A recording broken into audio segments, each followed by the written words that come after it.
This is Democracy, a podcast about the people of the United States. A podcast about citizenship, about engaging with politics and the world around you. A podcast about educating yourself on today's important issues and how to have a voice in what happens next. Welcome to our new episode of This is Democracy. This week, we're going to talk about U.S. humanitarian assistance and other foreign assistance in the 20th and 21st centuries. This is, of course, a major contemporary and historical topic, and we are very fortunate to be joined today with a really superb historian who has written what is the book on the topic now. And so we get to talk about this topic with someone who has spent, I think, about a decade examining how the United States developed the foreign intervention capabilities for humanitarian assistance, what they look like, why the United States does this, and what the legacies are for today. Our guest is Professor Julia Irwin. Julia, thanks for joining us today. It's a pleasure to be here. I'm looking forward to our conversation. We are too. Professor Julia Irwin is the T. Harry Williams Professor of History at Louisiana State University. She is, as I said, a leading scholar of humanitarian assistance and U.S. foreign policy, as well as other issues in international history. She's the author of two wonderful books that I highly recommend to all of our listeners. Her first book is really the history of the Red Cross and its role in humanitarian interventions. It's titled Making the World Safe, the American Red Cross and a Nation's Humanitarian Awakening. Her new book that we're going to focus on today has a wonderful title, Catastrophic Diplomacy, which Julia, I thought could be read in many different ways, yes?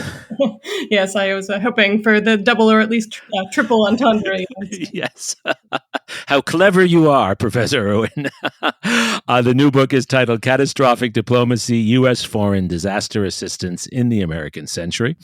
I also wanted to mention that among the many other articles and activities that Julia is a part of, she's also the co-editor of a journal, the Journal of Disaster Studies. And again, that's a formidable title, isn't it? Yes, it's hopefully there's more about how to resolve disasters than there is about the disasters themselves. But yeah, we'll be publishing our first issue in June this year. So. Fantastic. So I hope everyone will look up Professor Irwin's work and particularly her new book, Catastrophic Diplomacy. Before we get into our discussion with Professor Irwin, of course, we have Mr. Zachary's scene-setting poem. What's the title of your poem today, Zachary? The Old Colossus. The Old Colossus. It better not be about me. All right, go ahead, Zachary. The world can shake, does often stand not still, moves mountains just because it can and wants, that we should see its sneers and hear its taunts. Like raindrops beating on a windowsill, the world has hungers we can never fill. Is gaseous, spews its steam from fiery fonts, remakes anew our mossy forest haunts, and never ceases maiming, waits to kill. Still when one shouts from ruined city blocks, still are there others shouting in the dust. Still do the voices echo off the rocks, and help we shall, for listening we must. Build up the streets and salvage sunken docks, still Lady Liberty does shine in rust. Wow, that last line, Zachary, really hits a point. That does Lady Liberty shine in rust. What do you mean by that line in particular? I think the larger thesis of the poem is that an American commitment to sort of openness and liberty embodied by the new Colossus, which is obviously Emma Lazarus's poem on the Statue of Liberty, that spirit is part of what motivates our desire to help countries suffering from natural disasters. And the idea that even when this idea of liberty, or even when our country itself suffers from the effects of time, of weather, of change, of political stagnation, that we can find a way to help others who are in need and whom we are capable of helping. So you see an altruistic spirit? Yes, maybe. Maybe. Julia, your book wonderfully complicates that. I read in your book just what Zachary's talking about, a certain benevolence, but many other things at work as well. Why does the United States get so involved in international disaster resistance, particularly in the early 20th century when you really start your story? Yeah, and well, let me just thank Zachary for that really poignant and beautiful poem to start us off. It's one of the things I've been studying humanitarianism for about 20 years now since I started graduate school. And it's one of the things that interests me most about it is it's the multiple motivations, I think, that go into any humanitarian relief operation. Certainly for the U.S. actors I'm talking about, many of them are motivated by altruism, by a desire to help suffering and reduce suffering. But at the same time, that can and does coexist with political calculations, strategic motivations, economic motivations. So the desire to sort of assist other countries is for the interests of people who are suffering, but also in the United States' own national interests. And I think the sort of dual internationalist and nationalist sort of set of motivations is what makes humanitarian assistance so fascinating to study. And one of the elements that I think you bring out beautifully in your book that I really didn't appreciate was how in the early 20th century, particularly with the presidency of Theodore Roosevelt and a series of disasters around the United States and farther away, in Martinique, in Japan and elsewhere, the United States develops new capabilities. What did that mean for the United States in the early 20th century? Yeah, so as I write about in the book, the 19th century saw the United States not doing much in terms of official foreign disaster assistance operations. There were a few and far between. But starting in the early 20th century, we start to really see this burst of responses to foreign catastrophes. And I argue in the book that it's for a few different reasons. First of all, the United States has, in the last couple of decades before that, really become a world power. It wants to sort of burnish its image on the world stage in positive ways. So this is one of its motivations. But it also has new capabilities.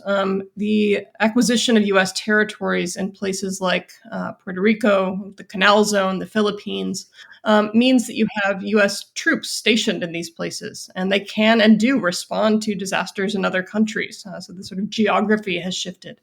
You have a lot more diplomats and consuls in the world who happen to be on the scene and is sort of able to both report and assist when disasters happen. They often work with American missionaries who have a large presence in the world as well, and American business interests. So simply the sort of growth and the growing footprint of the United States on the world stage gives it both motivations and capabilities to deliver relief in ways that it couldn't in the 19th century. Fantastic. Zachary? How unique is the United States in seeing disaster response as a core part of its diplomatic work during this period? Yeah, that's a great question. And it's really, this is becoming more and more, I think, what we might call an international norm. So you see a lot of other countries, especially kind of powerful, great powers, doing similar things. Sometimes, there's an earthquake, for instance, in Messina in southern Italy in 1908. And you see the navies of several European powers, as well as the United States, coming to the scene to respond. There's sort of this growing willingness of states to provide cross-border aid. By the time you get to the 1920s, we actually have some of the first international organizations, both non-governmental and governmental, that are devoted to coordinating international relief efforts. They kind of have, they're hit and miss in what they can do. But we start to see by the 1920s and into the 30s, the evolution of an international humanitarian system that is concerned with disaster relief as well. So the United States is sort of part of this broader trend for sure. And one of the other really interesting parts of your book is you not only show the United States as part of an international fabric, including the British Navy and other actors, but also how within the United States there are what you call three pillars. What are the three pillars, and what is the significance of that for understanding the nature of American responses? Yeah, so when I started writing this book, I think I kind of thought there would be two pillars, so I'll get into that. But the first is really the State Department and its staff, so diplomats, consuls, people who work within Washington and the State Department, who are planning the United States sort of foreign policy agenda and activities. The second is the American voluntary sector. By this, I mean organizations like the American Red Cross, which I wrote about in my first book, which really is the kind of humanitarian auxiliary of the United States for much of the first half of the 20th century. But also other NGOs, especially later on, groups like Church World Service, Catholic Relief Services, CARE, which not only sort of provide aid themselves, but partner with the United States government in really kind of powerful ways. So these two sort of pillars, the State Department and its agents, the sort of voluntary sector that partners with the U.S. were part of it. And then as I started researching the book more and more, I realized what a significant role the U.S. military would play. When I started this book, I sort of understood that the military today plays a major role in humanitarian operations, but I assumed this was a later 20th century development, sort of a post-Vietnam, post-Cold War effort to reinvent the military. But in fact, as early as the early 20th century, you start to see the U.S. Navy especially, but also the Army, Marines, depending on if they're on the scene, responding to a lot of catastrophes. The War and Navy Department committing rations, tents, other supplies to help disaster victims. So these three together, the military, the State Department, and their partners in the voluntary sector are really responsible for cooperating to carry out disaster relief operations. And who's driving the bus? I mean, it seemed to me as I read through the book that at different moments, different parts of the pillars, or a different pillar is stronger than others. Is that true? And how does that dynamic work? Yeah, I think if I had to sort of, it's the State Department that is in a lot of ways kind of controlling the decision. The State Department is kind of making these decisions about whether to offer assistance to other countries, whether it is needed, and honestly, and using their own sort of words, whether it is in the United States' national interests to respond. They're certainly encouraged to do so, and then are collaborating with the American Red Cross, especially early on, which is playing a major role in collecting funds and kind of generating support. As time goes on, the government plays a heavier and heavier role, has a heavier hand in making these decisions. So especially as you get into the aftermath of World War II, for instance, you see a lot more of the kind of impetus coming from government officials, and not simply from the American Red Cross. But I would sort of say that is where you're seeing a lot of the decision to respond lies within these groups. How do these countries that are provided with American disaster response respond to American help? Is it always welcomed during this period, or are there sometimes tensions? Yes, well, there are definitely tensions. And coming back to the title of Catastrophic Diplomacy, I think this is one of the places we see this. One of the things that I think is interesting about disaster relief, is most of these aid operations are undertaken with the invitation or sort of approval of the government of another country. So the United States sort of extends an offer of assistance, and if that government would like to accept it, it does. In general, especially in the early days, a lot of these responses are really major disasters, and kind of the governments and people in general are welcoming whatever aid they can get. I mean, this is these moments of really extreme upheaval.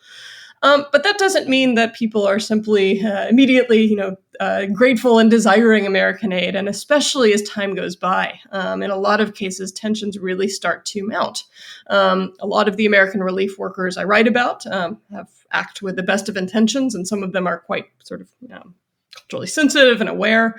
Others are not acting with the best of intentions. Some of them are arrogant, some of them are chauvinistic, some of them express pretty significant racial and cultural prejudices to the very people they're supposed to be assisting. So these can and really did breed tensions at times. There were also a few examples in the book where the United States really didn't get permission to extend the aid that it wanted to. There was a famous case in Jamaica in 1907 in which a U.S. Navy commander, sort of due to some miscommunications, landed several hundred armed U.S. sailors in Jamaica, which is a British territory, without having the proper consent. This led to this diplomatic uproar. Later on in the 20th century, there were attempts or considerations even by the U.S. government to force aid into countries like China after the revolution, as well as Cuba after its revolution, attempting to show people living under communist governments that the United States cared about them through aid. So these very political motivations. These offers were refused by those governments, but you sort of see the ability for diplomatic tensions to arise over the issue of aid and unwanted aid, especially. And that raises one of the key questions I had reading through this. You set up your narrative as if there are a lot of continuities, and you point to some of these continuities, particularly at the end of the book. But there also does seem to be a break after World War II, particularly with the Eisenhower and Kennedy administrations, the creation of USAID in 1961. But even before that, you show that the Eisenhower administration is really interested in centralizing this process of aid and also pursuing development goals. What's the shift that's occurring there? Yeah, so as I spoke about sort of at the beginning of our conversation, in the early 20th century, the United States really kind of bursts onto the scene as a world power, expands its territories overseas as well. In the aftermath of World War II, or sort of during and after World War II, we see this other sea change in American power as the United States goes from being a world power to a superpower. It comes out of the war with the nation, or the world's largest military. It has access, or it has bases or access to bases in some 2,000 different places. It means it has airplanes and ships stationed all over the world, as well as service personnel, as well as diplomats and consuls, and a lot of money. With all of this, the United States begins to respond to far more disasters than it had during the early 20th century, far more regularly on a routine basis. It's at the same time that the kind of interest in international development is really becoming a central concern of policymakers. Disaster relief becomes tied in with questions of international development in really interesting ways, not only in the 1960s under USAID, but under its predecessor organizations, things like the Point Four program, started by Truman, the International Cooperation Administration that started under Eisenhower. So you do have this growing interest by both state and military officials in the problems of both disasters and development, and how kind of government power can be harnessed to respond to them. And to what extent, Julia, do you see that as part of an altruistic, benevolent goal of improving and helping these societies, helping suffering people, maybe even guilt at not having done as much earlier? And to what extent do you see this as an instrumental way of pursuing an anti-communist agenda? Yeah, and I would say that it is very much both at once. Again, you do have a lot of really well-meaning, aid workers who are really concerned with the people they're assisting, who want to cooperate, collaborate, who want to kind of do things the right way, and to really improve people's lives because they care about that as a value that they hold dear. But they're working with a lot of people whose primary goal is to defeat global communism, to maintain U.S. stability and power in the world. There's a lot of sort of private State Department memos and correspondence, which are now fortunately declassified for us historians, where they really talk very explicitly about using aid to counter communist propaganda, or to really show the United States' good side. The State Department takes a lot of notes on how much aid the Soviet Union is giving to other countries, and makes sure that the United States is giving more in as many cases as possible. So these political calculations are going on at the same time. And sometimes it leads to disagreements. There's fights, sometimes internal infighting between those people who really see aid as an international project, and those who see it more as in line with national interests. So I think that those kind of contests and competitions over the meaning and significance of aid are important to the story too. I wanted to ask, how does the American public view foreign aid? It seems like during this period that the question of foreign aid becomes much more of of a topic of public discussion with the creation of the Peace Corps, etc. How does the American public during this period think of American foreign aid assistance? Yeah, it's one of the interesting things about sort of the sudden disasters that I'm really writing about in this book, earthquakes, hurricanes, floods. A lot of times they're really perceived within American culture, I think kind of in popular culture more broadly, as these events that are often considered acts of God. They're not the fault of anyone. There are sort of people who are blameless victims for their own suffering. For those reasons, there tends to be less public opposition in a lot of cases to giving at least some immediate aid to survivors of these types of disasters than there are to other types of assistance. So it's an interesting kind of, there can often be more bipartisan support. That being said, it is certainly not universal. One of the fun sources for this book was actually reading letters that people would write to sometimes their Congress people, sometimes to the State Department, sometimes to the president himself, expressing their opinions about whether the United States should or should not give aid to a certain country. And people are very kind of clear about, sometimes pushing for it, sometimes because it's the right thing to do, sometimes because it's a way to show American compassion. Other times calling on their elected officials or their representatives to not give aid because there are problems at home. There are more important things to kind of focus on domestically, or maybe this country is an enemy of the United States and doesn't deserve, in their words, American aid. So some of these same debates that I think we see today, right, in the 21st century over questions of foreign, either humanitarian or even military assistance, really play out throughout the 20th century in the wake of a lot of these catastrophes. So that leads me to ask a question I know you've thought a lot about where your book ends in the 60s and 70s is a period, and it's not unique to this period, but I think it becomes more common, that critics of the United States at home and abroad contend that foreign aid, humanitarian assistance, the Peace Corps, USAID, these are all arms of American imperialism.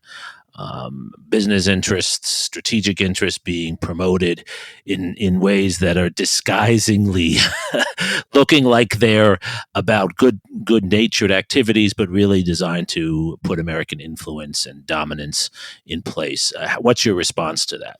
Yeah, and there is certainly some evidence of that too. For one of the, I think, most kind of clearest examples of this is the U.S. Food for Peace program, which was started in 1954 under Eisenhower. It actually had a few predecessors, but this is really the major legislation establishing food, what became known as Food for Peace, is in 1954.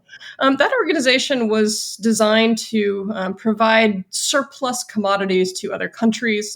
Much of it sold, but on easy credit terms. Some of it donated for disaster relief and other, famine relief, things like this. That aid, though, was not simply, the food was not just, kind of created out of thin air. It was these surpluses had arisen in domestic attempts to solve an American farm problem by subsidizing American agriculture. It's a long story, but it results in a lot of surpluses. Essentially, food aid becomes a way to help other nations while also helping American farmers and reducing these kind of what had become by this point embarrassing surpluses of food that were kind of going to waste. So this is one way that I think we see both American and international interests being served at the same time. There are a lot of companies that are involved and are promoting their products and getting government contracts to get their products out there. Some pharmaceutical companies, for instance, are donating types of supplies, food companies as well. So there certainly are these links between the kind of supply chain, the humanitarian supply chain, and the U.S. government that make it. There are material reasons, I think, for some of these critiques. But do you also think that American assistance in many cases has helped people? I mean, it's a very broad question. It's hard to pin it down, but sometimes it seems to me, at least, Julia, that the discussions of American imperialism, although legitimate and helpful, can deny the reality of sometimes this assistance really providing crucial benefits to people on the ground. And one of the ways I like to sort of answer that question is that it is also just as political not to give assistance. the decision not to provide aid to a certain place or a certain group of people or after a certain amount of time has passed is a political decision in its own right. So I think this kind of decision to give aid, to help, to assist, to make that part of the United States foreign affairs identity. It's you might even call it its brand, right? There's not necessarily something that is fully nefarious about this, right? And I think, again, coming back to one of the points I made earlier, that complex nature of this, that it can be at once altruistic and benevolent, as well as strategic and kind of calculating, that these two things can coexist, is I think really interesting. So yeah, no, I think that there is. If we had a world, if we imagined a 20th century or 21st century without any American aid or other humanitarian aid for that matter, international aid, other nations' aid, that world would look a lot different too. And maybe that's not really the world that we want to live in. Right.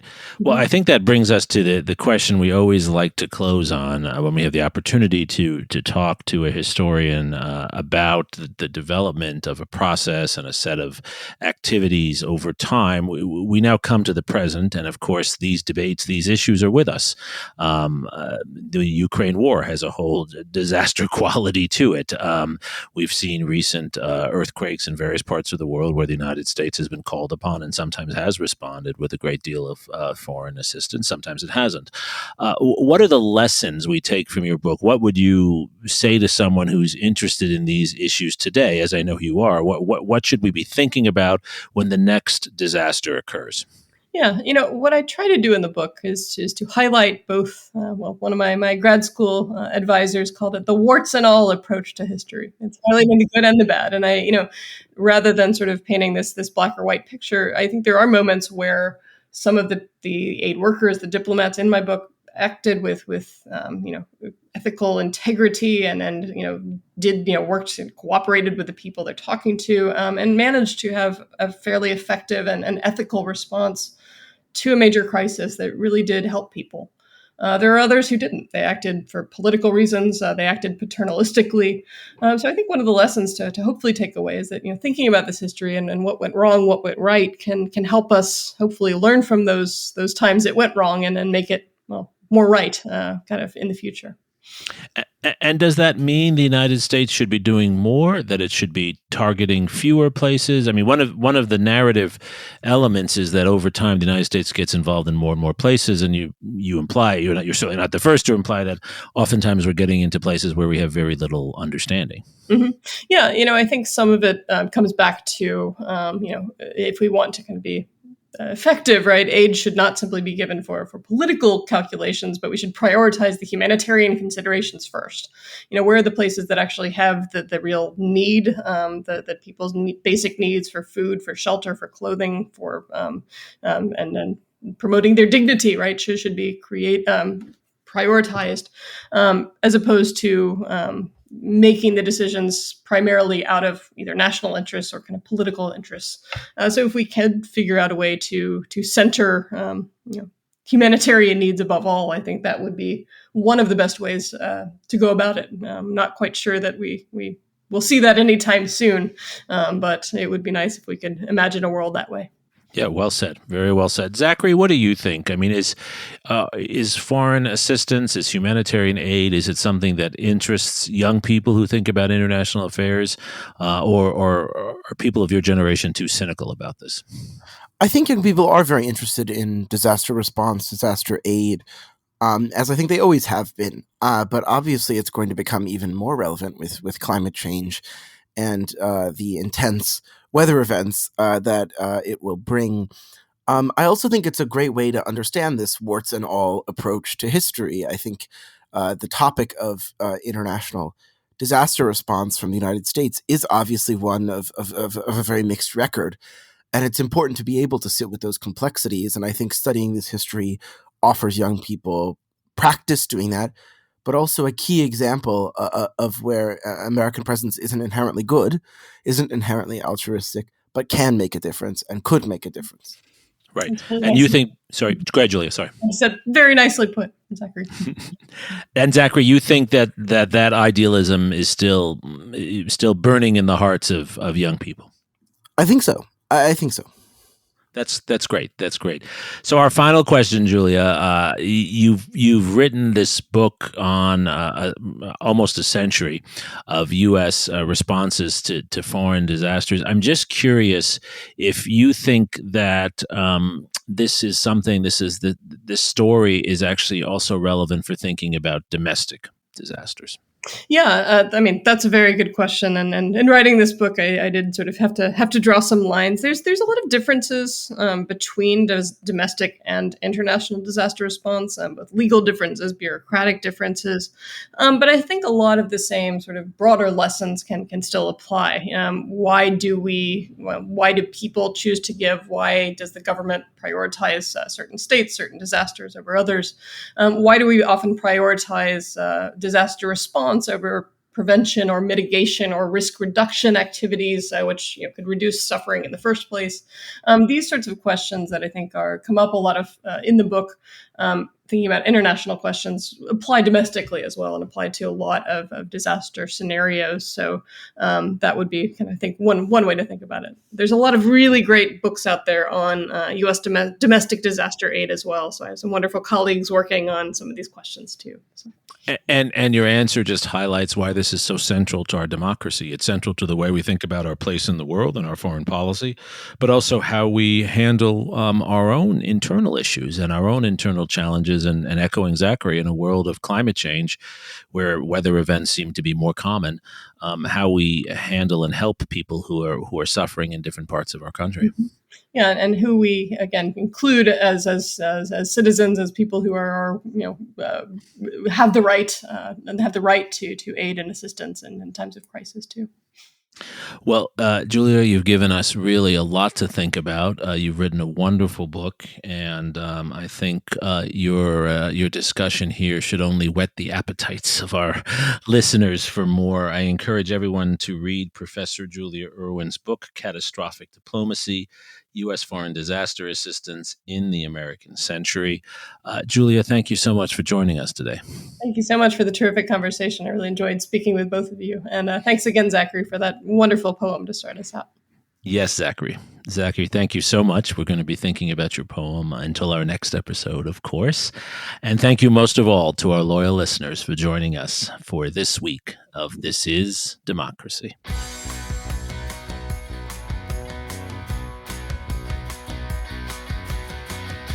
This podcast is produced by the Liberal Arts ITS Development Studio and the College of Liberal Arts at the University of Texas at Austin. The music in this episode was written and recorded by Harris Codini. Stay tuned for a new episode every week. You can find This Is Democracy on Apple Podcasts, Spotify, and Stitcher. See you next time.